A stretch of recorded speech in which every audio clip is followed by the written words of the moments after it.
Hi friends, ഇനി ഞാൻ നിങ്ങളായിട്ട് ഷെയർ ചെയ്യുന്നത് നമുക്ക് കപ്പ കൊണ്ട് ഉണ്ടാക്കാൻ പറ്റുന്ന നല്ല ടേസ്റ്റി ആയിട്ടുള്ള ഒരു സ്നാക്കിൻ്റെ റെസിപ്പിയാണ്. ഇത് ടേസ്റ്റ് മാത്രമല്ല കേട്ടോ, നല്ല ഹെൽത്തി ആയിട്ടുള്ള ഒരു സ്നാക്ക് കൂടിയാണ്. അപ്പോൾ ഇതെങ്ങനെ ഉണ്ടാക്കുന്നത് നോക്കിയാലോ. ആദ്യം തന്നെ ഞാനിവിടെ ഒരു 1/2 കിലോ കപ്പ എടുത്തിട്ടുണ്ട്. ഇത് കഴുകി കഷ്ണങ്ങളാക്കി എടുത്തിട്ടുള്ളതാണ്. ഇത് നന്നായിട്ടൊന്ന് വേവിച്ചിട്ട് ഒന്ന് മാറ്റി വെക്കുക.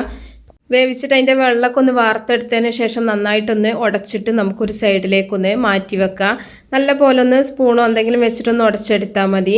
ഇനി ഒരു 400 ഗ്രാം ശർക്കര എടുത്തിട്ടുണ്ട്. അത് നമുക്ക് 1 കപ്പ് വെള്ളത്തിലൊന്ന് ശർക്കര പാനിയാക്കിയിട്ട് എടുക്കണം. അതും കൂടെ നമുക്കൊരു സൈഡിലേക്ക് മാറ്റി വെക്കാം.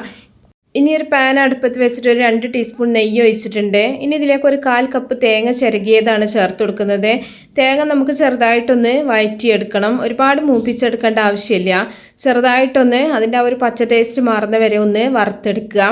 അതിനുശേഷം നമ്മൾ നേരത്തെ റെഡിയാക്കി വെച്ചിട്ടുള്ള ശർക്കരപ്പാനി ഇതിലേക്ക് ഒഴിച്ചു കൊടുക്കുന്നുണ്ട്. ശർക്കര പാനിയും കൂടെ ഒഴിച്ചിട്ട് നമ്മളിതിലേക്ക് വേവിച്ച് വെച്ചിട്ടുള്ള ഉടച്ച് വെച്ച കപ്പ ഇതിലേക്ക് ചേർത്ത് കൊടുക്കണം. അപ്പോൾ വലിയ പാത്രത്തിൽ ചെയ്യണമെന്നുണ്ടെങ്കിൽ അങ്ങനെ ചെയ്യാട്ടോ. ഞാനിപ്പോൾ ഒരു പാനിലാണ് ചെയ്യുന്നത്.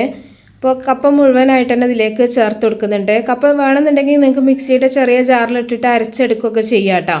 ഞാനിവിടെ അരച്ചെടുത്തിട്ടൊന്നുമില്ല. നമ്മളിങ്ങനെ ഇളക്കി മിക്സ് ചെയ്യുന്ന സമയത്ത് തന്നെ നന്നായിട്ട് ഉടഞ്ഞു കിട്ടും. ഇനി നല്ല പോലെ മിക്സ് ചെയ്തതിന് ശേഷം നമ്മൾ ഇതിലേക്ക് ഒരു നുള്ളു ഉപ്പും കൂടെ ചേർക്കുന്നുണ്ട്. അപ്പോൾ ശർക്കരയിൽ ഉപ്പുണ്ടോ നോക്കിയിട്ട് വേണം ഉപ്പ് ചേർക്കാനായിട്ടാ. ഉപ്പും കൂടെ ചേർത്തിട്ട് നല്ല പോലെ ഇളക്കി മിക്സ് ചെയ്തുകൊണ്ടിരിക്കുക.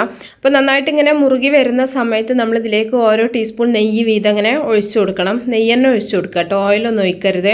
അപ്പോൾ നെയ്യ് ഒഴിച്ചു കൊടുക്കുന്ന സമയത്ത് ഇതിങ്ങനെ നന്നായിട്ട് തന്നെ വരണ്ട് വരും. നന്നായിട്ട് ഇളക്കി മിക്സ് ചെയ്തതിന് ശേഷം നമ്മളിതിലേക്ക് കുറച്ച് മുറുക്കം കിട്ടാൻ വേണ്ടിയിട്ട് നമ്മൾ അരിപ്പൊടിയാണ് ചേർക്കുന്നത്. ഇതിലേക്ക് ഒരു 1.5 ടേബിൾ സ്പൂൺ അരിപ്പൊടിയാണ് ഞാൻ ചേർക്കുന്നത്. അപ്പോൾ നിങ്ങൾക്ക് നല്ല മുറുക്കം വേണമെന്നുണ്ടെങ്കിൽ ഒരു 2 ടേബിൾ സ്പൂൺ വരെ അരിപ്പൊടി ചേർക്കാം കേട്ടോ. ഞാനിവിടെ 1.5 ടേബിൾ സ്പൂൺ അരിപ്പൊടിയാണ് ചേർത്തിട്ടുള്ളത്. അരിപ്പൊടി എന്ന് പറഞ്ഞാൽ നമ്മൾ പത്തിരിക്കൊക്കെ എടുക്കുന്ന അതേ പൊടി തന്നെയാണ്. അരിപ്പൊടിയും കൂടെ ചേർത്തിട്ട് നല്ല പോലെ ഒന്ന് ഇളക്കി മിക്സ് ചെയ്തുകൊണ്ടിരിക്കുക. അപ്പോൾ ഒരു മീഡിയം ഫ്ലെയിമിലിട്ടിട്ട് ചെയ്താൽ മതി. അപ്പോൾ നല്ല പോലെ ഇങ്ങനെ പാനിൽ നിന്ന് വിട്ട് വരുന്ന പാകമാകുമ്പോഴാണ് ശരിക്കും നമുക്ക് കറക്റ്റ് ആ ഒരു പാകമാവുക. അതുവരെ നമ്മളിങ്ങനെ ഇളക്കി മിക്സ് ചെയ്തുകൊണ്ടിരിക്കണം. പിന്നെ കൂടുതൽ നെയ്യൊന്നും ചേർക്കേണ്ടെന്നുണ്ടെങ്കിൽ ഒരുപാട് മുറുക്കിയെടുക്കേണ്ട ആവശ്യമില്ല കേട്ടോ. അപ്പോൾ കുറച്ചാകുമ്പോൾ തന്നെ നമുക്ക് പാനിൽ നിന്ന് മാറ്റിയാൽ മതി. അപ്പോൾ നല്ല പോലെ ഇങ്ങനെ മിക്സ് ചെയ്തുകൊണ്ടിരിക്കുക. വീണ്ടും ഞാൻ കുറച്ചുകൂടെ നെയ്യ് ഒഴിച്ച് കൊടുക്കുന്നുണ്ട്. നമ്മളിങ്ങനെ നെയ്യ് ഒഴിച്ച് കൊടുക്കുമ്പോഴാണ് പാനിൻ്റെ ആ സൈഡിൽ നിന്നൊക്കെ നമ്മുടെ ഹൽവ നന്നായിട്ട് വിട്ട് വരുള്ളൂ. അപ്പോൾ നല്ല മിക്സ് ചെയ്തിട്ട് നമ്മളിതിലേക്ക് കുറച്ച് അണ്ടിപ്പരിപ്പ് അരിഞ്ഞതും അതുപോലെ തന്നെ ഏലക്കാപ്പൊടിയും കൂടെ ചേർത്ത് കൊടുക്കാനുണ്ട്. അപ്പോൾ നിങ്ങൾക്ക് അണ്ടിപ്പരിപ്പ് മാത്രമല്ല ബദാമോ വേറെ എന്തെങ്കിലും ഡ്രൈ ഫ്രൂട്ട്സൊക്കെ നിങ്ങൾക്ക് ഇതിലേക്ക് ചേർത്ത് കൊടുക്കാം കേട്ടോ. അതൊക്കെ നിങ്ങളുടെ ഇഷ്ടം പോലെ വീട്ടിലുണ്ടാക്കുന്ന സമയത്ത് ചെയ്താൽ മതി. അണ്ടിപ്പരിപ്പ് കഷ്ണങ്ങളാക്കി ഇട്ട് കൊടുക്കുന്നുണ്ട്. അതുപോലെ 1 ടീസ്പൂൺ ഏലക്കാപ്പൊടിയും കൂടെ ചേർക്കുന്നുണ്ട്. ഏലക്കയും പഞ്ചസാരയും കൂടെ ഒന്ന് പൊടിച്ചെടുത്തിട്ടുള്ളതാണ്. അപ്പോൾ ഏലക്കയും കൂടെ ചേർത്തിട്ട് നല്ലപോലെ ഇതുപോലെ വരട്ടിയെടുത്തിട്ടുണ്ട്. ഈ ഒരു നെയ്മയം പുരട്ടിയിട്ടുള്ള ഒരു പാത്രത്തിലേക്ക് നമുക്കിത് ഒഴിച്ചു കൊടുക്കാം. നെയ്യോ എന്തെങ്കിലും ഒന്ന് തടവിയിട്ട് ഏതെങ്കിലും ഒരു പാത്രത്തിൽ ഒഴിച്ചിട്ട് നല്ലപോലെ ഒന്ന് പരത്തിയെടുത്താൽ മതി.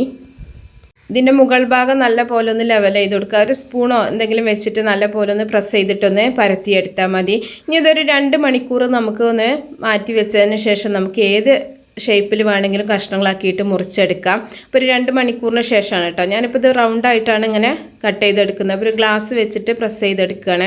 അപ്പോൾ നല്ല ടേസ്റ്റാണ് കഴിക്കാൻ. എല്ലാവരും ഉണ്ടാക്കി നോക്കുക. ഇഷ്ടപ്പെട്ടാൽ ലൈക്ക് ചെയ്യുക, ഷെയർ ചെയ്യുക, മാക്സിമം സപ്പോർട്ട് ചെയ്യുക. അപ്പോൾ നല്ല റെസിപ്പികളൊക്കെ ആയിട്ട് നമുക്ക് അടുത്തൊരു വീഡിയോയിൽ കാണാം. ഓക്കേ.